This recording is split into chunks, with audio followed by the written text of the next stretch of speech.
বানাবো পটল পোস্ত। পটলগুলোকে খোসা ছাড়িয়ে এরকম দুভাগ করে নিয়েছি।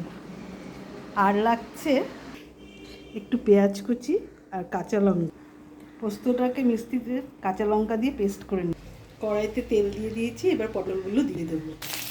খুব ভালো করে পটলটাকে একটু ভেজে নেব, একটু লালচে করে। দেখুন পটলটা হাতের বেশি ভাজা হয়ে গেছে। এবার পেঁয়াজ কুচিটা দিয়ে দেবো আর দিয়ে দেবো কাঁচা লঙ্কা। এগুলোকে ভালো করে ভেজে নেব।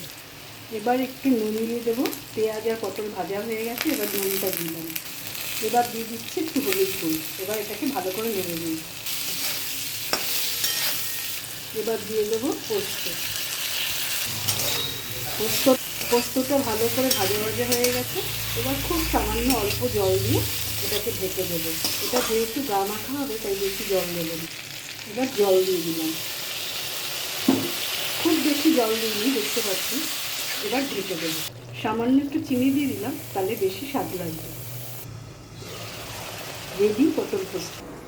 রেডি আমাদের পটল পোস্ত। দেখুন বন্ধুরা কি সুন্দর হয়েছে, আপনারাও বানিয়ে নিন।